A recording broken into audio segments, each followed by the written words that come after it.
I'm sure there's some music somewhere. Anyway, listen. Hello and welcome to Super Connectivity.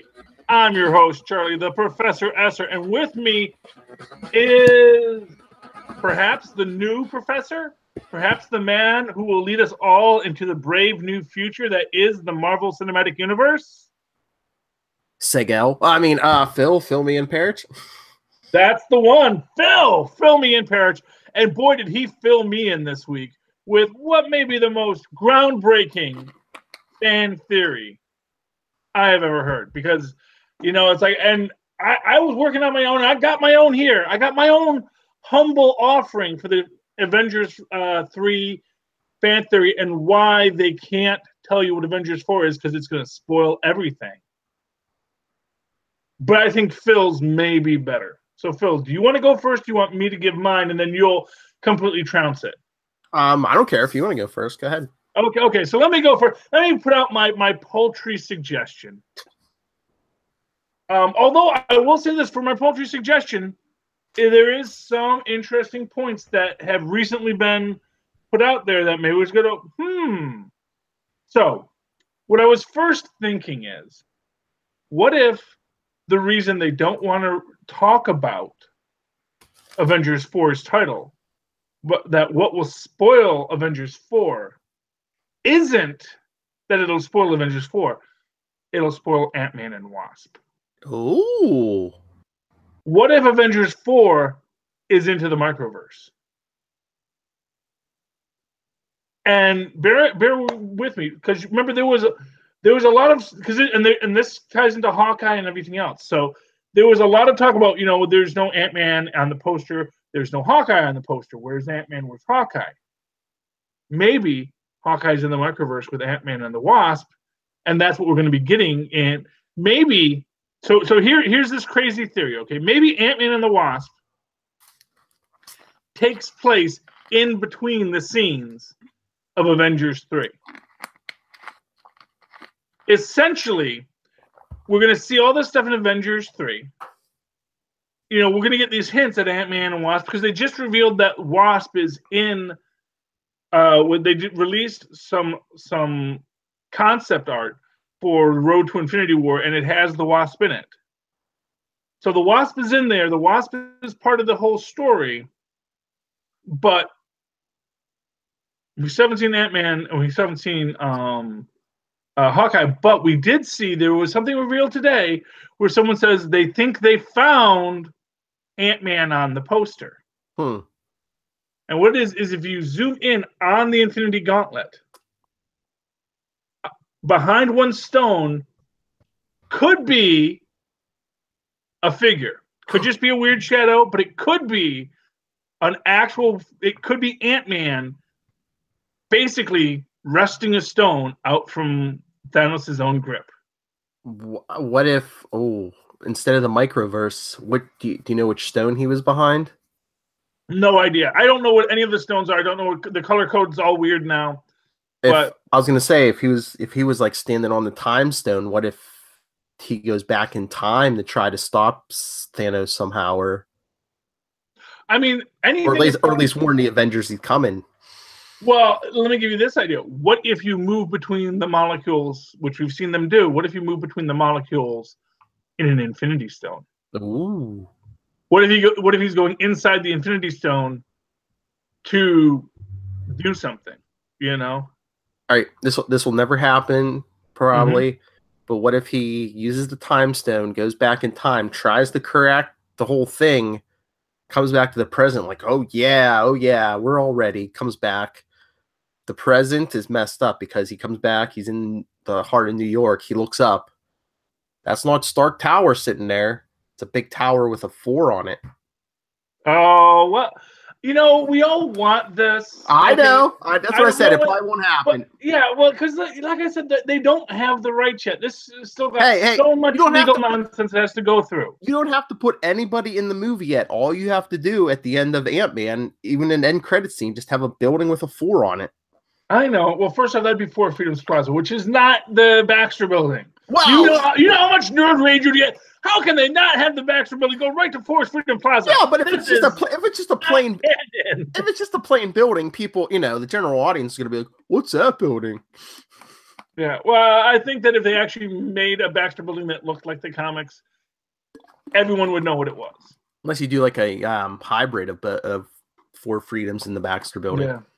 Well, I think actually in the second Baxter Building after Forest Freedom got destroyed, they actually did have a 4 on that Baxter Building. Mm. That was the one that was built out in space by the actual guy, Mr. Baxter, that the Baxter Building was named for, who apparently has this whole Victoria space station behind the moon. Because, man, you can put anything behind that moon. No one looks there. There's space stations behind the moon. There's counter Earths behind the sun. Yeah, exactly, man. It's like no one's looking. Just go behind the moon. It's fine. No one cares. Yeah. So I mean, that's this. But this is this idea. So my idea is that basically the reason we're not seeing Ant-Man and Hawkeye is because Hawkeye, whatever his adventure is going to be central to the Ant-Man Wasp story that we're going to get next.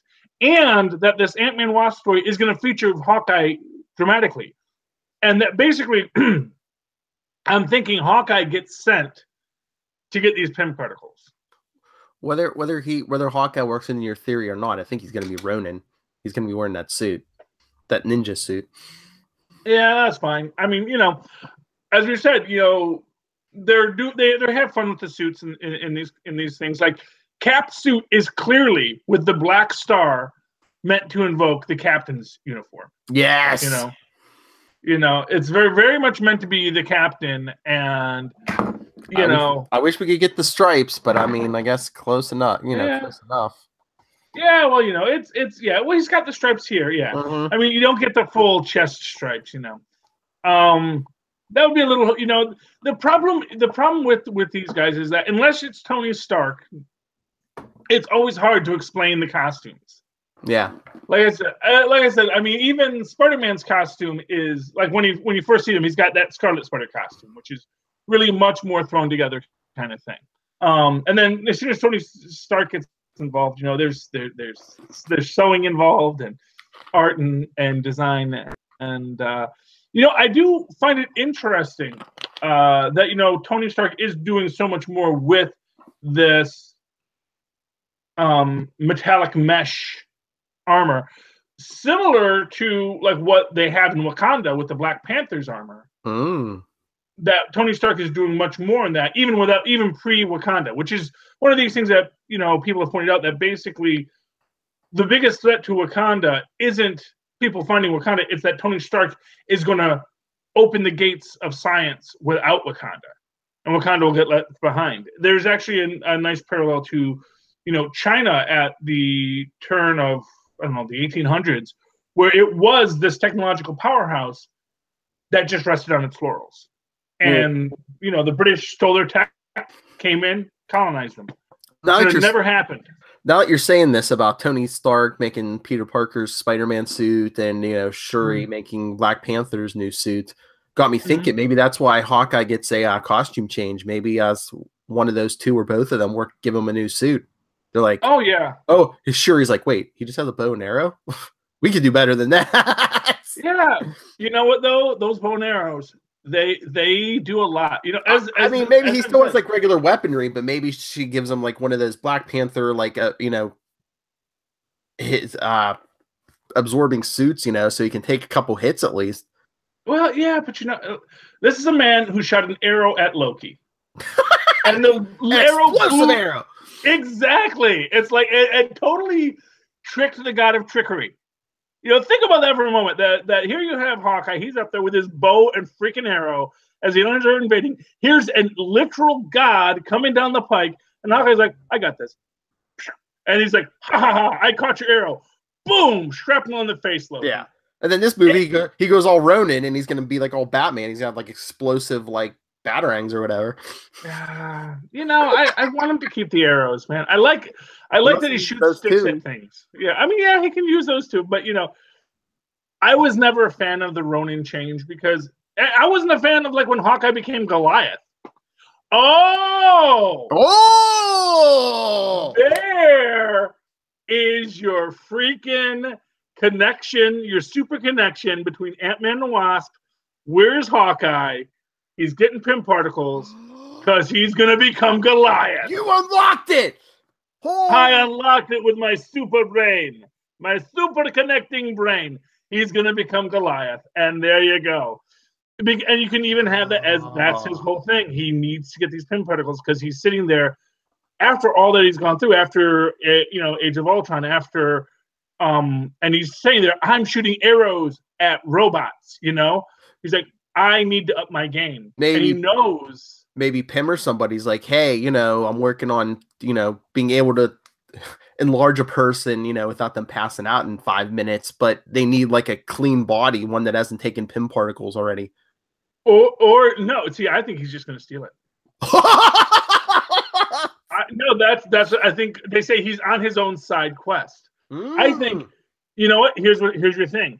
You see this whole. You see the initial Black Order thing. You basically see, and you basically see Hawkeye feeling totally outclassed. That's why he puts on the Ronin costume. He's got to hide. He's got to run. He can't save his friends. Then he knows about the Pym particles because he's got his old SHIELD dossiers on Pym. And maybe that's why they're running in.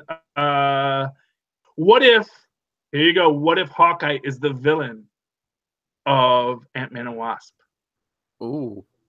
He's trying to get the Pym particles. He says, I want to save them. Or what if the Pym particles work in Infinity War? This ties into my theory. Should I go to my theory? Okay. You know what? I guess we're ready for it. Okay. Because, like I said, so this was my brilliant theory. Mm-hmm. Super connections at all, going to tie it in, going to get Goliath. It was like, ooh, how can you top that? Drink my milkshake, Phil. Well, please. I'm thinking the Goliath thing might tie into my theory now, but no, we've been theorizing. Who is Peter Dinklage? You were saying, is he the champion? I was saying, was he Pip the Troll? Is this going to get us to Adam Warlock? But then I was thinking, I saw an image from like the original Infinity Gauntlet miniseries, and I'm thinking Peter Dinklage, red hair, who was hanging out with Mephisto in that miniseries, or Thanos, Mephisto. Yes, and that is so brilliant. And let me give you a few more steps in this, okay? Because in the Infinity Gauntlet series, Mephisto is an ally of Thanos. This actually goes back to the original Secret Wars 2, where it's made a point that Death has no allies. This is when the Beyonder goes to fight Death, but he has lovers. And among his lovers, among her lovers, or his lovers, because, hey, it was the 90s, man. Actually the 80s, but 80s. Yeah. And was Mephisto. Because, of course, if you are a being that collects souls, you kind of need death. Because without death, you have no power. So Mephisto is a lover of death as well. But, of course, Mephisto is also the ultimate trickster, the ultimate god of lies. And so follow this because here's what I'm thinking. Now, the name Pip can also refer to a demon. In fact, in a very famous Twilight Zone, one of my favorites, called "It's a Nice Place to Visit," the sort of guardian demon in that, for the criminal who thinks he's in heaven, but is actually in hell the whole time, is named Pip. And so you have this whole thing with Thanos on his own evil quest to do whatever. No one really knows Thanos yet. We all assume, because we've all read the comic book, Thanos is a lover of death. Thanos wants death. Death. Thanos will destroy half the universe. I don't know how close to the comics are going to be with this stuff, because I do think that one of the things the MCU likes to do is to take the comic and turn it just enough to confuse you. So when you have this little guy with red hair showing up and says, "Hey, I'm Pip." Yeah, exactly. And hear this story. I used to be a noble prince, but then after a falling out with my family, I was cast out as a mere troll to them. And you think, oh, that is actually the origin of Pip the Troll, is that he was this prince of this highborn family. Then he goes off because of his love of drink and debauch, turns into a troll, and his family rejects him. Also, kind of the story of Paradise Lost, of the noble prince cast out by his family.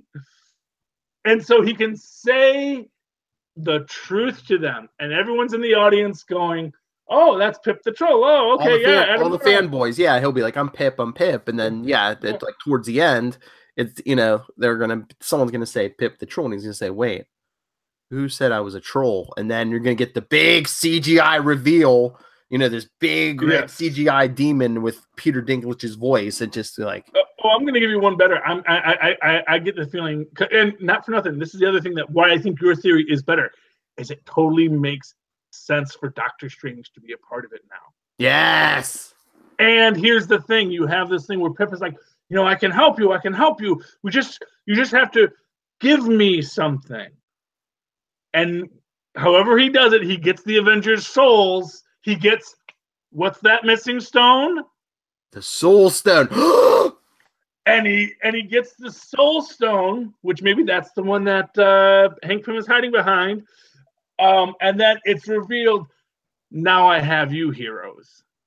Now there's nothing that can stop my entrance into the universe. Because what have I said? Thanos dies in the first 20 minutes. There's a bigger threat. And that's what they don't want to reveal, is that there's a bigger threat. That threat is Mephisto. And that is why the fourth installment, what did I say it will be called? Wait, what did you say? Avengers Inferno. Oh, yes! And there is where, if you want to do your your X-Men crossover, that's the place for it, my friend. Oh my God, Mephisto takes the souls of the original Avengers, so technically all the original Avengers die.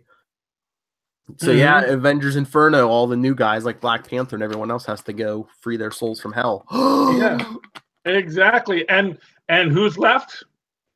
You've got Ant-Man, this Goliath that you're going to learn about in the Ant-Man Wasp film. And unless the Ant-Man and the Wasp, the whole plot is like they need like mystical artifacts from around the world, so that movie's following Ant-Man, like since him and the Wasp shrink, they can get into tight spaces and get all. You need a thief. Yeah, he's a thief. Yes. But no, I'm thinking, what if Hawkeye's Pym particles work better as Goliath? Because, well, I guess it wouldn't make sense. The way we're going, I guess it wouldn't make sense for him to make a deal with Mephisto. But yeah, you never know. You never know what's going to happen. Unless, of course, he's making the deal with Pip the Troll. Oh! It's like Pip the Troll saying, oh, I've got things that could help you, old friend. Because and you think about like the kind of role that Peter Dinklage plays so well. And Peter Dinklage hasn't really done a real mustache twirling villain yet. I mean, as Trask, he was a villain, certainly. But I think that was a much smaller role, no pun intended. And I mean, like, in the way your personality is, like, how evil he was much more nuanced. And Peter Dinklage, the man can chew some scenery. And the man can this man could play a devil so well that you'll be saying Loki, and if nothing else, it gives you what everybody wants, which is that redemption arc for Loki and this opportunity for a threat bigger than Loki. And like I said, I get the feeling that this is what it's going to be. It's going to be, so we're going to have this fighting of Thanos. So it's maybe not the first 20 minutes, but they are going to defeat Thanos with the help of Pip the Troll until the reveal, and that's when everything just falls apart. Oh, in the 90s, when Thor destroyed Loki's body, Mephisto grabbed Loki's soul. Maybe he grabs Loki's soul too. Well, you know what? If Loki dies at the start of this, perhaps, because they say, does Loki survive the original? Because we see him hand over the Tesseract, or do something with the Tesseract. Assuming that it's not just all another bait and switch, which Loki is known for. Because remember, it's not actually the Tesseract that has the Infinity Stone. The Tesseract is the object that holds and allows you to manipulate the Infinity Stone.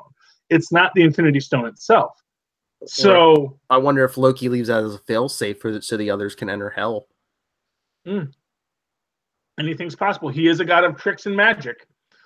And, you know, there's so many things that could happen here. And this is very exciting. This to me, this is the story of the week. This idea that that Peter Dinklage is going to be playing Mephisto. In fact, at this point, I have to say I will be sorely disappointed if Peter Dinklage is not Mephisto. It has to be something like that, because they still haven't said who he is. They still haven't said the title of the next movie, and they're just like, oh, the end of this thing. Yeah, I know. Well, you know, you watch when this comes out. See if we get a cease and desist order from Disney. From Thanos, like we did this week. Don't spoil the movie. Yeah, well, you know, we're not spoiling it. We're giving a fan theory. And if our fan theory is correct, it's only going to make everybody happy. But I have not seen this fan theory yet. I don't think this is on anybody's radar, especially that Peter Dinklage would be. I mean, everyone's like, what if Mephisto shows up? Mephisto. Here's the problem with introducing Mephisto. Introducing Mephisto is insanely hard, especially if you're not going to introduce him in a Doctor Strange movie. Mephisto is, to quote Gwenpool, the literal devil that exists in this universe. Why are superheroes not down here all the time beating him up? And if you're going to introduce him, you've got to do it in such a left-handed, no pun intended, back channel way that when that reveal comes, it is crazy as a soup sandwich.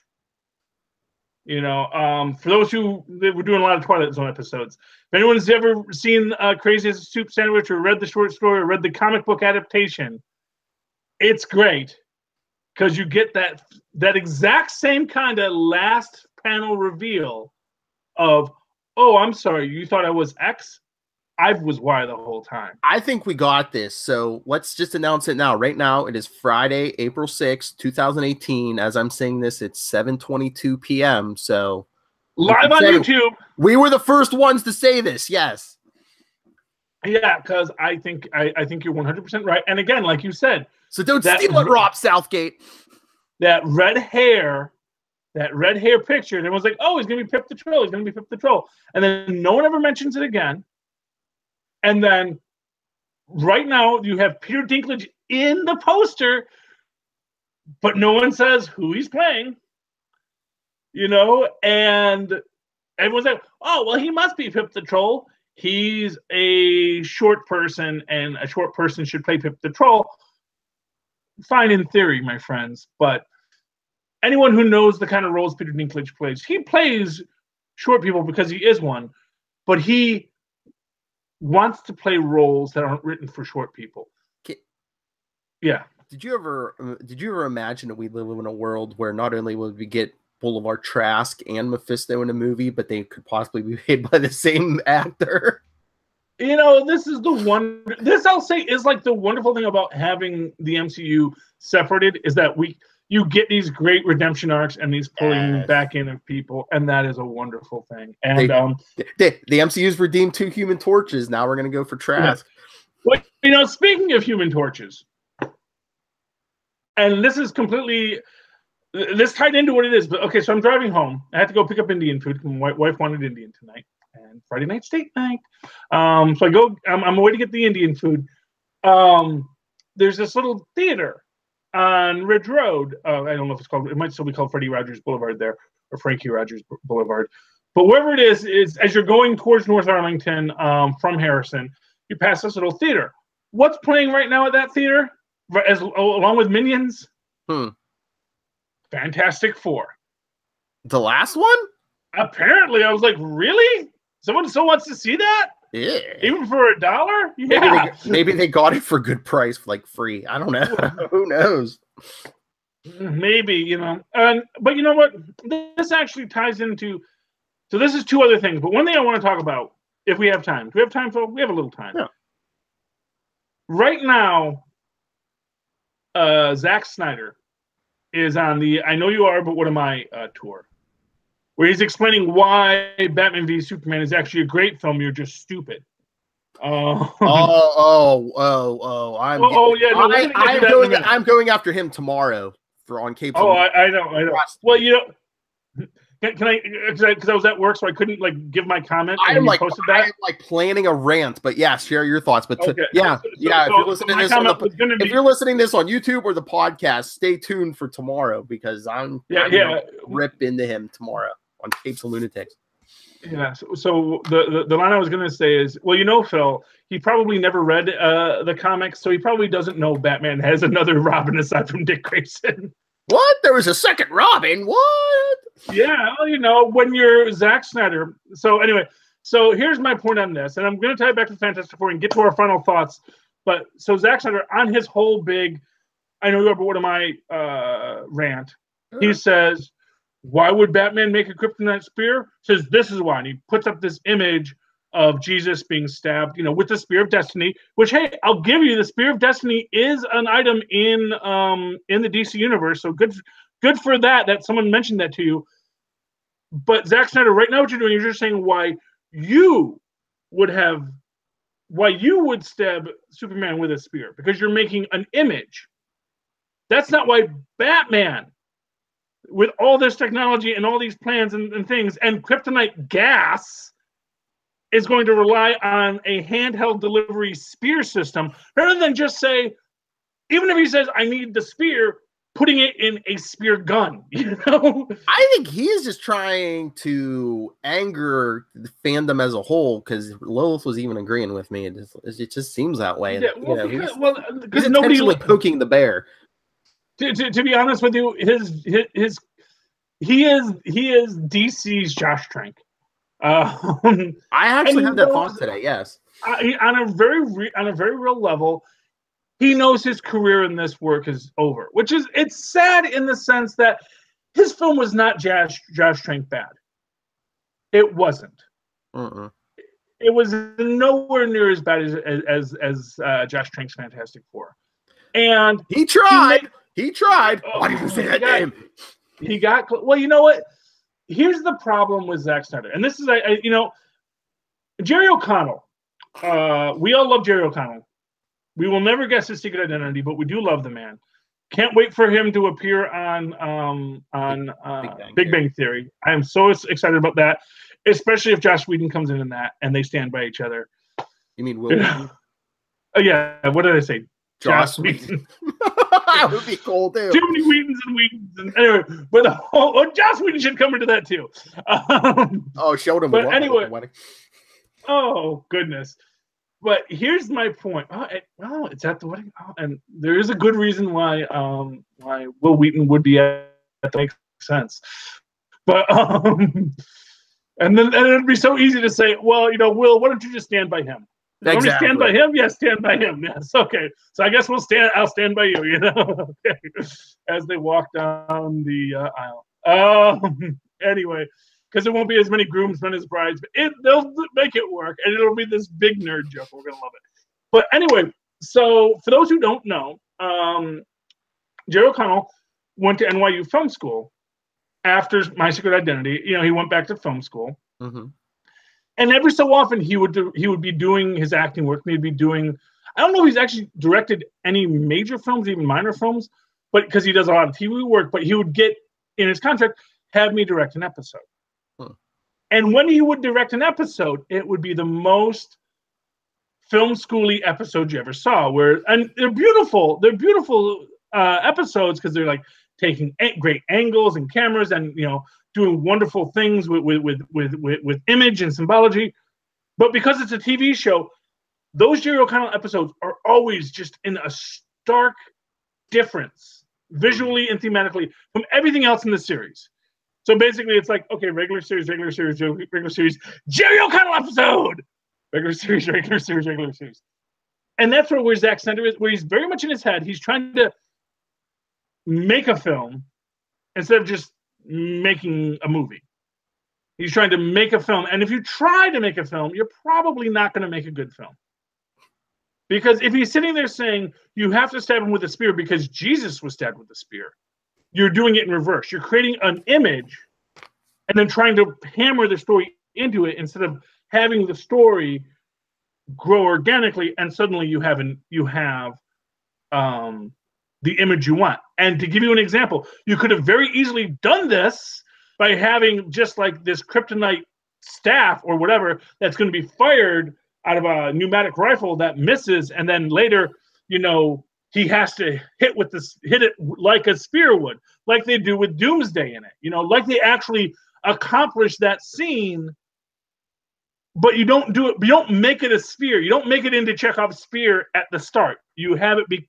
You have to go, oh my gosh, I didn't even realize that would be a spear. That I just thought that was a big stick.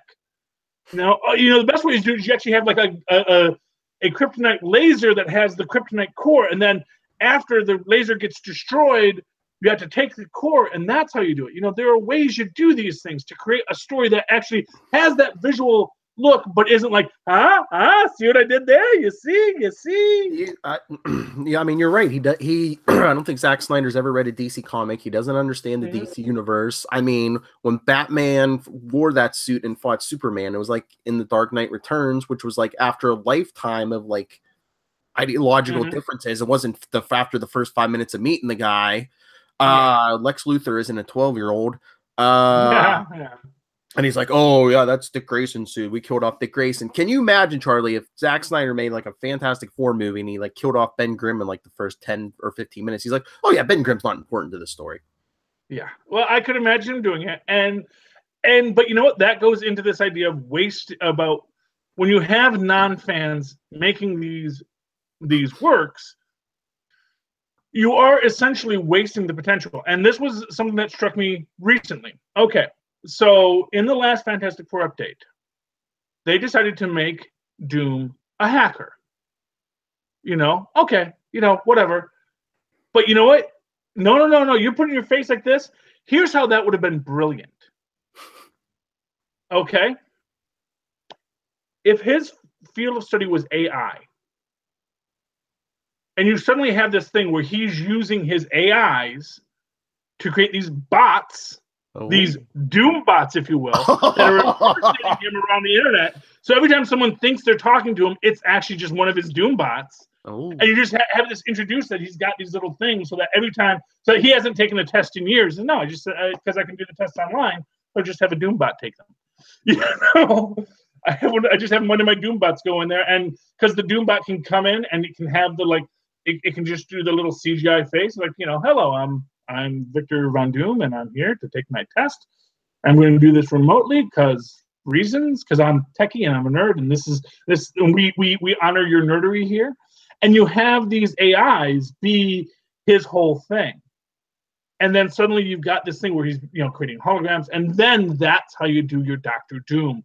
Brilliantly updating it into this strange idea, because of course, remember, in the 60s that he's all into robots is cool. But nowadays, the fact that you could just completely impersonate someone online, that's how you make a Doctor Doom an interesting modern character.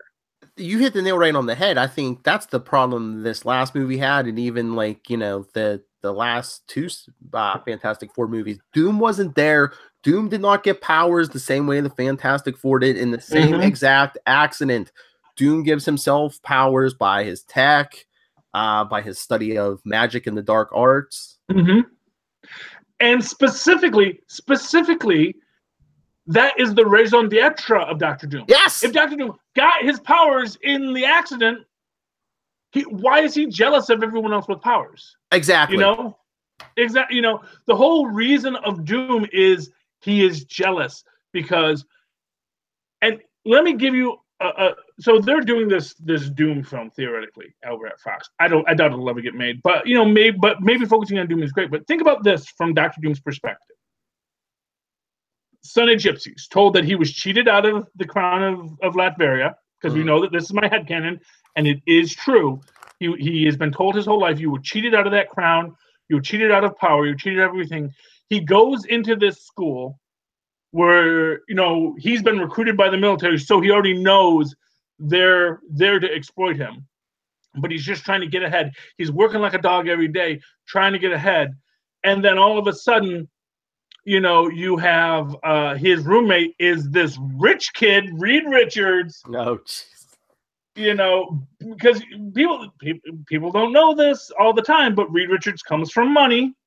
You know, Nathaniel Richards, you know, he was patenting those, he was selling those patents to Tony Stark for a lot of money, you know? He's probably betting not Tony Stark. Betting some rich yeah. women, too, because, I mean, remember, Nathaniel Richards couldn't keep his pants on for 2 seconds.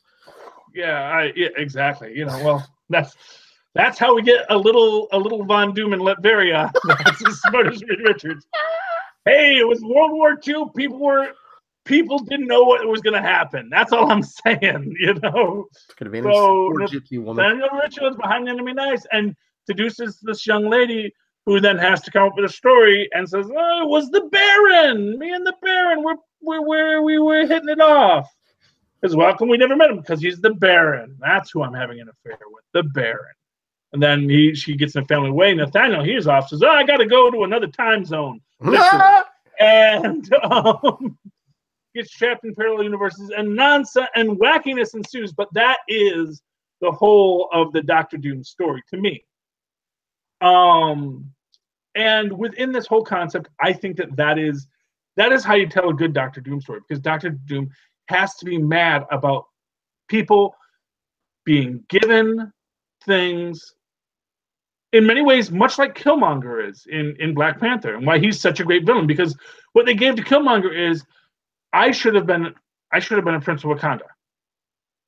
I should have been living life large. I should have been, you know, doing whatever I'm doing, but I should have been a Wakandan. And that was robbed from me by your father and your uncle. And now I'm going to get it back. And now Dr. Doom, Victor Von Doom, he meets Reed Richards, and it's like, you know, you've never had to work a day in your life, Reed. I'm sitting there, you know, freaking building robots out of tin cans and barbed wire in my homeland. You've got like a fully stocked lab, and you're going to tell me my math is wrong? The heck with you, Reed Richards. The heck with you. Now, the Fantastic Four is back in the news because a Hollywood person has said he wants to be Reed Richards. And that is apparently all you have to do nowadays is say, "I want to be Reed Richards." And they say, "Sure, why not?" John Krasinski, yeah, I haven't read these comic books of yours, but I would love to tackle this role. Well, I heard a thing today. You know why he wants to be Reed Richards? Why? I guess his wife Emily Blunt, it may be in talk. I don't know where these talks are taking place, but supposedly she might be the front runner for Sue Richards or Sue. Okay. Yeah. Well, here's what I'm going to tell you about Krasinski. So I did do some research. Apparently, the guy just did this Quiet Place film. He just directed it, and apparently the guy is actually quite the auteur. He's actually quite a smart guy.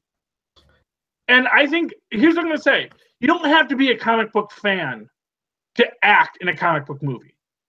He's not writing it. He's not directing it. He just wants to play the role. You get me to write and direct this film.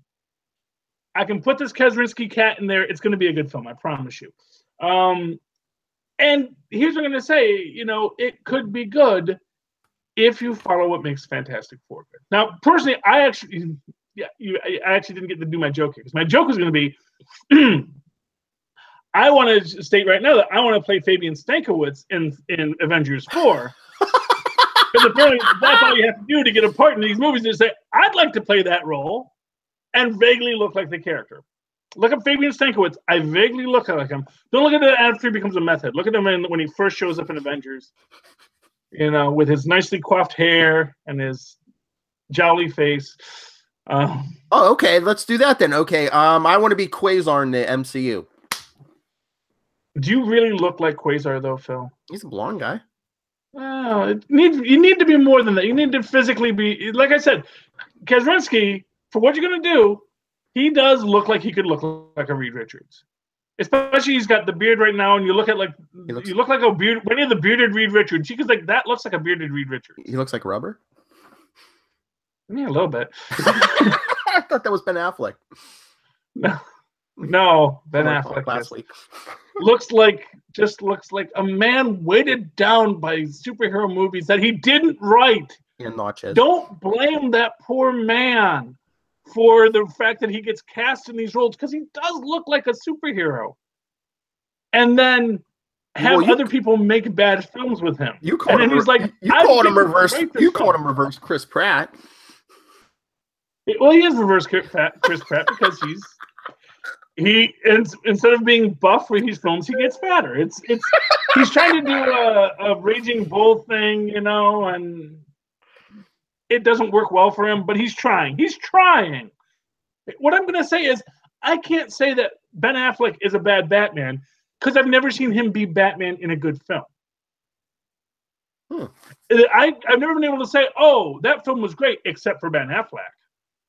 I can't say that Ben Affleck was a bad Daredevil, because I can't say that film was great, except for Ben Affleck. Invariably, what I see of him is, like, in relatively bad films, people say, well, Ben Affleck wasn't that bad. People mostly say about him in Daredevil is like, everyone has hate for Daredevil, the movie, but if they say, well, was Ben Affleck so horrible as Daredevil? Is there anything you can point to where you can say he was bad as Daredevil? Not really. Yeah, but I mean, if you're like a fantastic actor in like a bad movie, can't you maybe even bump that movie up a notch or two in the eyes of the audience, though? I mean, theoretically, possibly, but if you can only control your role. He can only be Daredevil. He can only be Batman. And I think as Batman, for the role he was given, for what was written on the paper, for all the scenes he had to play, I think he did it well. I think I believed him as a tired, grizzled Batman who was once a Hollywood Playboy type character, who has become bitter and sad and angry about the world, and kind of giving him a Dr. Doom arc where he's mad at Superman for having all these powers. That why was I not given powers? Why was I only given billions of dollars as my, and living in doesn't work as well for Batman, and living in a rich man's double wide on his property there. Yeah, well, yeah. I mean, honestly, that's the thing is Batman doesn't work as well for that kind of I'm jealous of everybody arc. But that's that. These are inherent problems with Batman. There's not a lot you can do with Batman.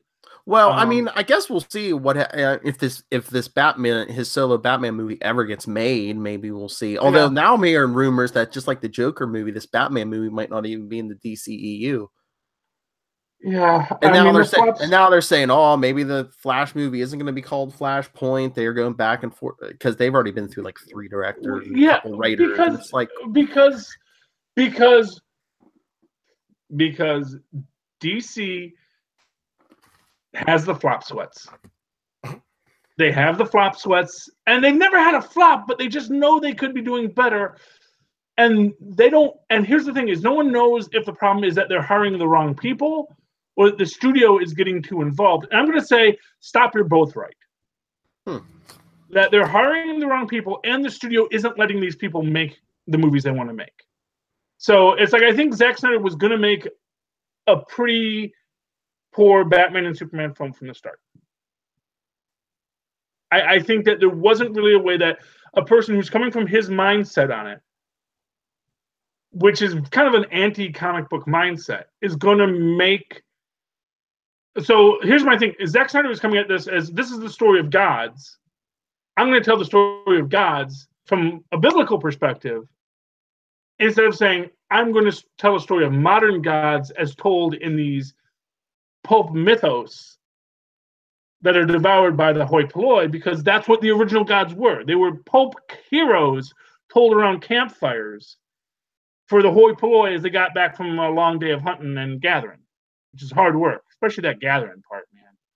Oh, the hunting's relatively easy, but the gathering, man, that'll just break your back. I mean, I think it's just that even Lilith admitted the Marvel's killing up with the MCU movies, and it's just like, I think it seems like they have a plan. They concentrate on story. DCU right so far, it just seems like they're like, we need superhero movies. Yeah, and because you know why? And I'll tell you what it is. Because they throw a bunch of characters into a fan and sees what sticks to the wall. Well, unfortunately, they're not throwing it into a fan. That's the problem. So, for example, if they actually ever hired Kevin Smith or God help us all, Quentin Tarantino. I tell you, Quentin Tarantino, that's the guy to do your Dark Knight film.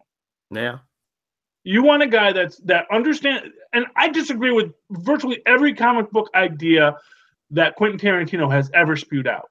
Mm-hmm. But he loves the genre. He loves the work. Nicolas Cage loves the work. I bet you Nicolas Cage could write and direct a good superhero film because he loves the origin stories. Now, that doesn't mean he was good at Ghost Rider. He probably shouldn't act in these films unless he's playing some grizzled old guy in it, you know? He should play Silvermane in the next Spider-Man film. Oh, he could just put a little old man makeup on him. You don't need to do a lot. Put a little old man makeup on, get him that stark white hair, have him as Silvermane. Doing the crazy eyes. Silverman Manfredi, man, the Manfredi crime boss. That is your villain for the next Spider-Man film. Right there. Silvermane and the Enforcers.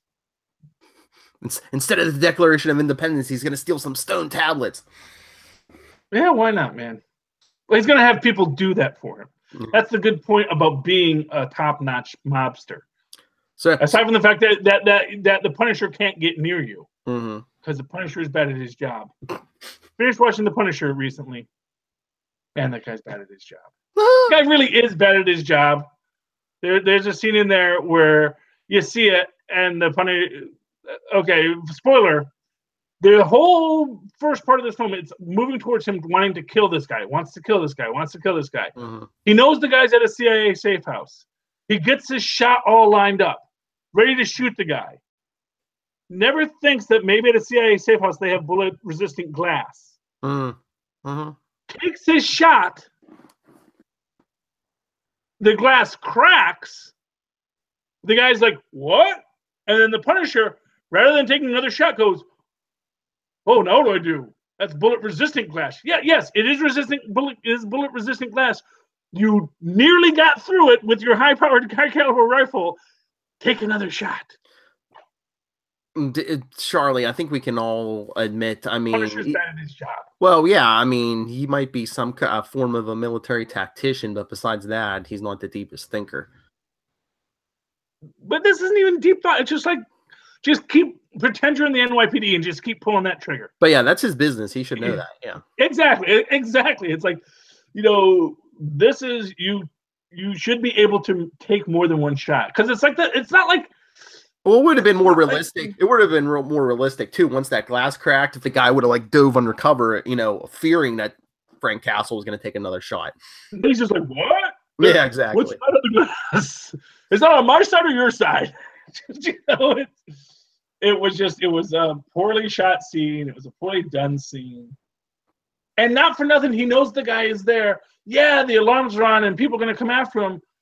You're the Punisher. This is literally what you do. Infiltration, extraction, murder.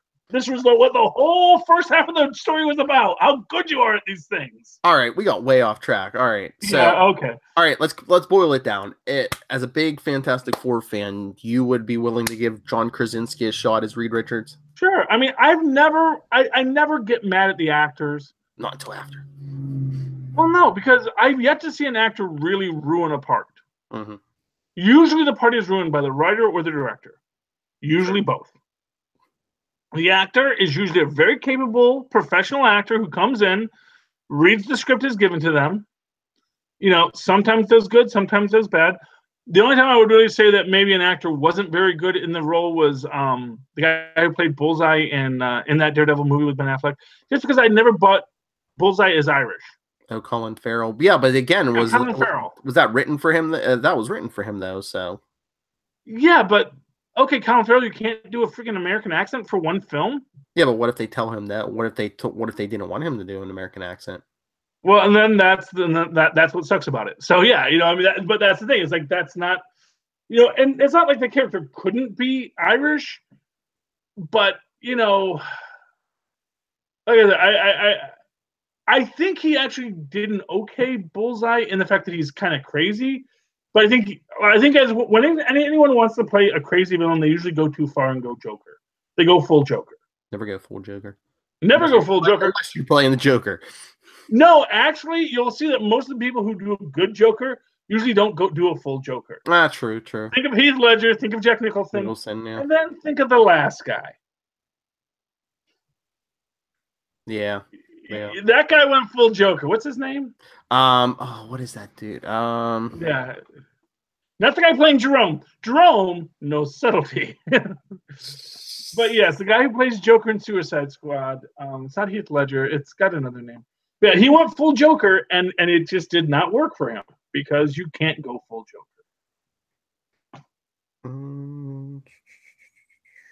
I know the dude's name. Jared Leto. Jared Leto. There we go. I know it was we're using our made-up names. You know, my so-called name. Yeah, exactly. It's like that Nick Blood guy. Is that the character? Is that you as an actor? Just have a normal human name and do a job. Okay. All right. One last thing before we leave. Luke Cage season 2. We got our first look. Heroes for Hire. Heroes for Hire. There are heroes here, and they may well be for hire. And I do because I do think that, I think that can be good for Luke Cage and Iron Fist to really have each other to lean on. I think they can complement each other very well. I think that, I think you can start making. I think if you have Danny Rand there, you can start making Luke Cage less cool. I think that's important because I don't think Luke Cage should really be that cool of a person. I do think Luke Cage should, at many times, be kind of his own nerdy worst enemy. Do you think it'll ground the character and maybe make him not as whiny? Which one? Luke Cage will ground Danny Rand so he's not so whiny and supposedly this ninja master who's in control of his emotions, who's always crying. Yeah. Well, and hopefully the writers will work on that too, and hopefully Iron Fist is going to give something to Danny Rand to Iron Fist is going to give something to Luke Cage too. Yes. Yeah. Not the least of which is just coming to embrace what it means to defend things. Because of course, Danny Rand, he is the sworn defender of Kunlun. Great job on that, Danny. I think he'll get Luke to loosen up a little bit, and maybe Luke will help Danny become a better hero.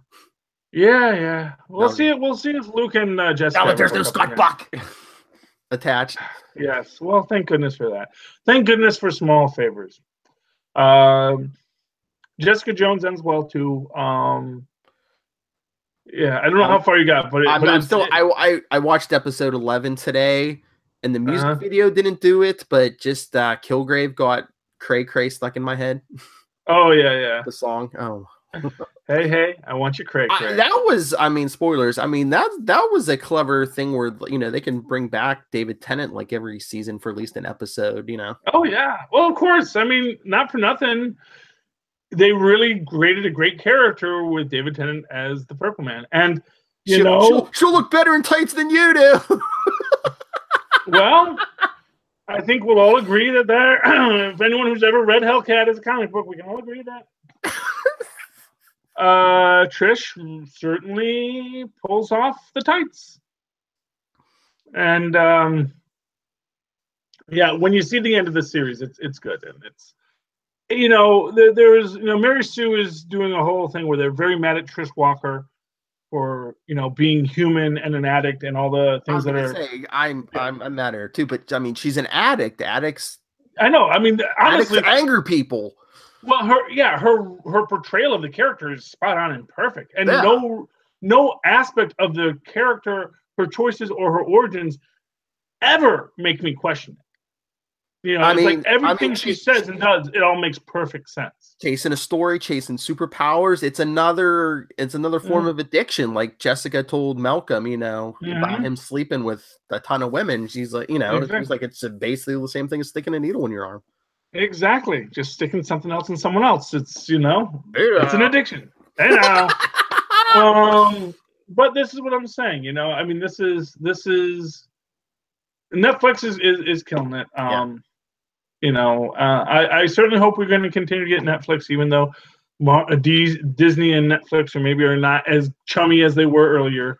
I think we're going to get these shows. It's just a question of where, either on the Disney thing or Netflix. Yeah. Yeah. Well, Netflix has their aspects of it. You know, like I said, I don't know what's going to happen with all of it, but I will tell you this: I don't think these separate streaming services are going to work. I really don't. Their oversaturation is going to hit at some point. People are going to have to choose because. Who can pay for all these? You know, if you know. More to the point, who actually wants to? And if someone tries to pay for all of them, you know, then the cable and the dish services are going to be like, hey, wait a minute, you're killing our business. Well, that's what I got with DirecTV now, and honestly, I have not been happier since I just cut that hub. The only thing that really sucks is that they don't want to hook up the intercom to one of our cell phones. So that's like the only thing that's really sucky right now. Mm-hmm. But beyond that, everything else has been great. You know, I wish we'd gotten a bigger hub because it does have a little trouble getting into the far bedroom, at least when the doors close. You know, I think when the doors are open, everything flows freely, but the more things you put in its way, it makes it harder to get through. But anyway, long story short, I'm not coming over to CBS. I'm sorry, CBS On Demand. I'm not coming over. You have Big Bang Theory, which I love. I'm still not going to come over for it. At least not the 5th season. You know what? You could get that with the rabbit ears or digital tuner or whatever you call it. Well, yeah, and I can on that sometimes. I just have to get home on time because I don't have DVR anymore. That's where my life is kind of sucky right now. But more to the point, you know, and that was another thing. I was reading an article like the next season of Discovery is going to be more Trekkie, and it's like, not like as much as of a war, I heard. Well, all I have to say is, if you can use that phrase, our next time it won't be so Trekkie, you have missed the whole point of your series. And are you admitting how maybe the first season wasn't the greatest? Well, more to the point is you're basically making it clear that you went to a product that you didn't want to make the product. You know, you were a non-fan making a Zack Snyder film, and you just wanted to slap the Star Trek name on it. Exactly. And if you're not a fan, if you're not into why this is popular, you're not going to be able to harness that. Mm-hmm. That's the thing. Whoever makes the next Fantastic Four film has to say, I love the Fantastic Four. And I want to tell a Fantastic Four story because I've been reading Fantastic Four my whole life. Yeah. Find me on Facebook, Disney or Fox or whoever currently owns the rights. Mr. Krasinski, contact me. I will make you the most famous Reed Richards ever, and your wife Emily Blunt. Everyone will think, whatever your roles are, they're going to say those guys are great as these superheroes. I say cut it there. Works for me. Hire this man. Okay. Yes. Phil, how can people find you? How can they get I'm going to make you my agent. How can they send the offers, which will certainly come rolling in now? How can I get in touch with you so that you can go through them and let me know who's going to give me the money? If you want to talk to my client, Charlie Esser, you can email me, nightwingpdp@gmail.com. On Twitter, I am @nightwingpdp. And the voicemail for all the capes and lunatic stuff, 614-382-2737. That's 614-38-capes. This kid is going places. Contact us. And of course, if you want to cut out the middleman, go factory direct to me. You can always write me an old-fashioned email way the way our moms and pops once did at superconnectivityblog@gmail.com. That's superconnectivityblog, all one word, @gmail.com. And, of course, find me on the Twitters. There's a live tweet, Krypton, which we didn't talk about, and Agents of S.H.I.E.L.D. and other things as I feel the opportunity to. @Charlie Esser, that's CharlieEsser. Look for the 2 E's in the middle for quality. Thank you for super connecting with us. Ladies and gentlemen, please super connect with us again. There's that outro music. I knew it was somewhere. Trying to cut out the middleman. I'm still getting my 10%. Oh, that's fine, man. I'm just saying, you see, when they come to me, I say, well, because they want to talk to me directly, I say, great, I love your ideas. Talk to my agent. Reach out to Phil. My agent/manager, Phil Perich. I get you 20%. 10% for the agent, 10% for the manager. That's how you do it. That's how you play that Hollywood game, Phil. We're gonna make this Charlie Esser as big as what's the name of that girl from Stranger Things? Maybe Stankiewicz. Millie Bobby Brown. Millie Charlie Bobby Esser Brown. is gonna be as big as Millie Bobby Brown. Mark my words.